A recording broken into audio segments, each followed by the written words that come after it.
Hello students.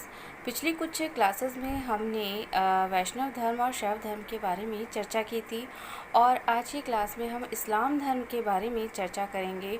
और आज की क्लास में मुख्य रूप से हम इस्लाम धर्म के प्रवर्तक हज़रत मोहम्मद साहब के जीवन व्रत के बारे में जानेंगे और साथ ही हम कुरान और हदीस, देवदूत और जिन आदि के बारे में भी चर्चा करेंगे। साथ ही साथ इस्लाम धर्म के प्रमुख सिद्धांत या कर्तव्यों के बारे में भी हम बात करेंगे और साथ ही साथ इसकी जो अन्य मान्यताएं हैं उनके बारे में भी चर्चा करेंगे। सबसे पहले हम बात करते हैं इस्लाम धर्म के उदय की।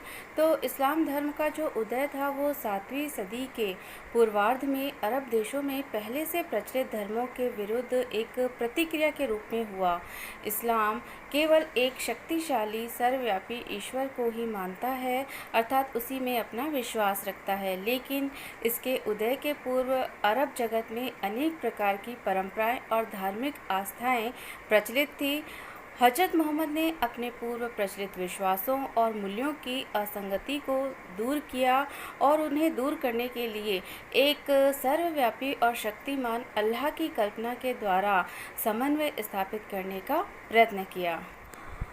इस्लाम धर्म के जो संस्थापक थे हज़रत मोहम्मद साहब, उनका जन्म 570 ईस्वी में मक्का में कुरैश कबीले में हुआ और उनके पिता का नाम था अब्दुल्ला और माता का नाम था अमीना। उनके जन्म के कुछ दिन पहले ही उनके पिता की मृत्यु हो गई और 6 वर्ष की आयु के समय उनकी माता का भी देहांत हो गया। इसलिए उनका जो लालन पालन था पहले उनके दादा द्वारा किया गया और उनकी मृत्यु के पश्चात उनके चाचा अबू तालिब द्वारा किया गया। जब वो वयस्क हो गए तो वयस्क होने पर वे व्यापारिक काफिलों के साथ भ्रमण करने लगे और बाद में उन्होंने मक्का की कुरैश कबीले की एक धनी विधवा खदीजा के यहाँ नौकरी कर ली। मोहम्मद साहब की ईमानदारी और गुणों से प्रभावित होकर बीबी खदीजा ने 40 वर्ष की आयु में उनसे विवाह कर लिया और विवाह के समय मोहम्मद साहब की जो आयु थी वो केवल 25 वर्ष की थी। परंपरा से हमें ऐसा ज्ञात होता है कि मोहम्मद में विवाह के पश्चात अध्यात्म का विकास हुआ और अब वे हीरू की पहाड़ी पर एकांत में ईश्वर संबंधी मनन चिंतन करने लगे। यहाँ हज़रत मोहम्मद को आध्यात्मिक अनुभव हुआ कि अल्लाह यानी ईश्वर उनसे धर्म की स्थापना कराना चाहता है। हालांकि ईसा मसीह के प्रति उनके मन में बड़ी श्रद्धा थी, लेकिन वह ट्रिनिटी के सिद्धांत के कटु आलोचक थे। हज़रत मोहम्मद ने जिस धर्म का प्रकाशन किया वो एकेश्वरवाद पर आधारित था और तत्कालीन व्यापारी अभिजात वर्ग ने हालांकि उनका घोर विरोध किया और उनकी हत्या का प्रयास किया, लेकिन उन्होंने अपने धर्म का प्रचार प्रसार जारी रखा और अपने धर्म के प्रचार प्रसार हेतु ही उन्हें 622 ईस्वी में अपने अनुयायियों के साथ मक्का छोड़कर मदीना जाना पड़ा और इस्लाम के इतिहास में मोहम्मद के इस स्थान परिवर्तन को हिजरा के रूप में स्मरण किया जाता है। मदीना में इस्लाम धर्म का व्यापक प्रसार हुआ और जब मक्का विजय हो गई तो मक्का विजय से इस्लाम की नींव सुदृढ़ हुई। 632 ईस्वी में हज़रत मोहम्मद की मृत्यु हो गई और इसके बाद खलीफाओं के युग में इस्लाम का प्रचार प्रसार होता गया। अब हम बात करते हैं कुरान और हदीस की। तो मूलतः इस्लाम जो है वो ग्रंथ पर आधारित धर्म कहा जा सकता है और इस्लाम धर्म के 2 पवित्र ग्रंथ माने जाते हैं, कुरान और हदीस। कुरान में वह ज्ञान संग्रहित है जो ईश्वर ने अपने दूत मोहम्मद साहब को दिया, जबकि हदीस में स्वयं मोहम्मद साहब के द्वारा दिए गए उपदेशों का संग्रह मिलता है। मोहम्मद साहब शायद पढ़ना लिखना नहीं जानते थे, इसीलिए संभवतः उनके जो अनुयायी थे उन्होंने उनकी कही बातों को और उनके उपदेशों को लिख लिया और उनकी मृत्यु के बाद इन लिखी हुई बातों को ही मोहम्मद साहब के तीसरे उत्तराधिकारी खलीफा उस्मान के समय में संकलित कर लिया गया और ये जो संकलन है वही कुरान के नाम से प्रसिद्ध है। कुरान को 114 सूरतों या अध्यायों में बांटा गया है, जिनमें से 90 को मक्का में और 24 को मदीना में संग्रहित किया गया है। और कुरान में अल्लाह और उनके द्वारा पृथ्वी तथा मानव की रचना, क़यामत का दिन, नजात यानी मुक्ति, सामाजिक कानूनों, मानव के कर्तव्यों, अच्छे बुरे आचरण और दंड आदि के विषयों पर विस्तार से चर्चा की गई है। इस्लाम का जो दूसरा मुख्य स्रोत है वो सुन्ना या हदीस कहलाता है, और सुन्ना या हदीस में मोहम्मद साहब के उपदेशों तथा उनके द्वारा किए गए कार्यों से संबंधित अनुश्रुतियाँ यानी हदीसों का संग्रह है। हदीसों के जो संकलन हैं वो 9वीं शताब्दी में बुखरी, मुस्लिम, इन अल इज्जात आदि उलेमाओं द्वारा किए गए, और हदीस को जो मानने वाले थे वो सुन्नी कहलाए गए और शेष इस्लाम धर्म के अनुयायी कहलाते हैं। इसमें जो सुन्नी हैं उनकी संख्या अधिक है। इस्लाम के अंतर्गत देवदूत और जिन की कल्पना भी की गई है, और इस्लाम के अनुसार ईश्वर अपने विभिन्न कार्य देवदूतों के माध्यम से ही कराता है, इसलिए देवदूतों में विश्वास भी मुस्लिम आस्था का एक अंग है। देवदूतों के दो कार्य हैं, एक वे पैगंबरों को देवीय संदेश देते हैं, और दूसरे वे जो शैतान और शैतान के दूतों से लड़ते हैं। कुरान में 4 देवदूत उल्लिखित हैं। जिब्रील अल्लाह के संदेश दूत हैं, इसराइल मृत्यु दूत हैं, और इसराफिल क़यामत यानी अंतिम न्याय के दिन जीवों के कार्यों का विवरण प्रस्तुत करेंगे, और माइकल देवदूत मनुष्य की आवश्यकता की वस्तुएं उपलब्ध कराता है। और देवदूतों के साथ साथ इस्लाम में जिन यानी रूहों के अस्तित्व की अवधारणा भी हमें देखने को मिलती है। कुछ जिन अर्थात रूहें अच्छे बताए गए हैं, और कुछ बुरे। शैतान रूह होते हुए भी इंसान के रूप में दिखाई दे सकता है, और वास्तव में इस्लाम में देवदूत और शैतान की कल्पना के द्वारा शुभ और अशुभ के विरोध को धार्मिक पृष्ठभूमि में प्रस्तुत किया गया है। अब हम बात करते हैं इस्लाम धर्म के प्रमुख सिद्धांत या कर्तव्यों की। तो सबसे पहले हम चर्चा करते हैं कलमा के बारे में। कलमा अर्थात ला इलाहा इल्लल्लाह मोहम्मद रसूलुल्लाह के उच्चारण से इस्लाम में आस्था उत्पन्न होती है, क्योंकि इन शब्दों का जो अर्थ है वो है कि अल्लाह एक है और मोहम्मद साहब उसके रसूल या पैगंबर हैं।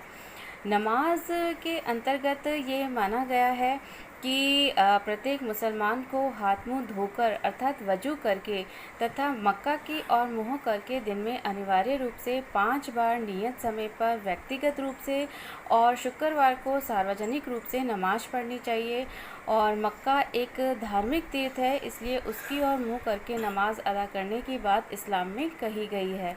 भारत की अगर हम बात करें तो भारत से मक्का पश्चिम दिशा में है, और इसीलिए यहाँ पर जो मस्जिदें बनाई गई हैं वे सभी मस्जिदें पश्चिम दिशा में ही बनाई गई हैं, जिससे उस और मुँह करने पर स्वयं ही मक्का की दिशा मिल जाती है। रोज़ा इस्लाम धर्म का अन्य प्रमुख सिद्धांत है, और इसके अंतर्गत ये माना गया है कि प्रत्येक मुसलमान को रमज़ान के महीने में रोजे या उपवास रखने चाहिए और सूर्यास्त के बाद भोजन करना चाहिए। रोज़ों के लिए रमज़ान का माह इसलिए चुना गया है क्योंकि इसी महीने में हज़रत मोहम्मद साहब को अल्लाह का इल्हाम हुआ था। ज़कात के अंतर्गत ये माना गया है कि प्रत्येक मुसलमान को अपनी आय का 40वां भाग गरीबों के लिए ज़कात यानी दान में देना चाहिए। इस्लाम में मक्का और जो मदीना नगर हैं उन्हें तीर्थ के रूप में देखा जाता है, और यहीं पर इस्लाम धर्म का उद्भव हुआ था, इसलिए प्रत्येक मुसलमान के लिए यह आवश्यक माना गया है कि वो अपने जीवन में एक बार इन स्थानों की यात्रा अवश्य करें। कर्तव्यों के साथ साथ इस्लाम में कुछ कार्यों का निषेध भी किया गया है, जैसे प्रत्येक मुसलमान के लिए सूअर का गोश्त खाने, ईश्वर, मनुष्य या पशुओं की मूर्ति बनाने और शराब पीने की पूर्ण मुमानियत यानी निषेध है। इस्लाम धर्म के अंतर्गत हमें कुछ अन्य मान्यताएं भी दिखाई देती हैं, जैसे इस्लाम धर्म पुनर्जन्म को नहीं मानता है, और इसके अनुसार मनुष्य का केवल एक बार जन्म होता है। मृत्यु के बाद उसकी जो रूह है वो क़यामत के दिन का इंतज़ार करती है, और क़यामत के दिन सभी रूहें कब्र से उठकर आएंगी, और उस समय अल्लाह के सामने उनके अच्छे बुरे कर्मों के अनुसार उन्हें जन्नत यानी स्वर्ग या दोजक यानी नर्क मिलेगा। कुरान में जन्नत, बहिश्त और जहन्नुम, दोजक की अवधारणाएं विशिष्ट हैं। इन दोनों के वर्णन का उद्देश्य यही है कि मनुष्य अच्छे कर्म करे जिससे उसे नर्क की पीड़ा न भोगनी पड़े। बहिश्त का तात्पर्य स्वर्ग से है और दोजक का तात्पर्य नर्क से है। इस्लाम में धर्म को न मानना कुफ्र यानी अधर्म है और इसका एक रूप शिर्क है, जिसमें अल्लाह के अतिरिक्त अन्य किसी को देवता मानकर उसकी पूजा की जाती है। शिर्क में जो विश्वास करते हैं उन्हें काफिर कहा गया है और उसे जिंदा रहने का इस्लाम धर्म के अंतर्गत कोई भी अधिकार नहीं है। कुरान की लगभग 6000 आयतों में से लगभग 2000 आयतों में कानून संबंधी विधान दिए गए हैं और बाद में हदीस के आधार पर नए आदेश भी दिए गए, लेकिन यह भी देखा गया कि जो सभी समस्याएं हैं यानी कि कानूनी समस्याएं वो हदीस यानी परंपरा के द्वारा नहीं बचाई जा सकती हैं। तो इसीलिए अल बुखारी जैसे विद्वानों ने इल्म के आधार पर परंपराओं का विश्लेषण किया। इससे इस्लामी कानून की एक पृथक रूपरेखा का निर्माण हुआ और धार्मिक अदालतों की स्थापना हुई। इस्लाम मानव जीवन के भौतिक आधारों की उपेक्षा नहीं करता, लेकिन आर्थिक दृष्टि से इस्लाम के अंतर्गत यह ध्यान रखना आवश्यक है कि व्यक्तिगत और सामाजिक आवश्यकताओं के बीच एक समन्वय की स्थापना की जाए और इसीलिए इस्लाम में आर्थिक संपन्नता और धार्मिक एवं नैतिक मूल्यों के बीच समन्वय का प्रयत्न किया गया है।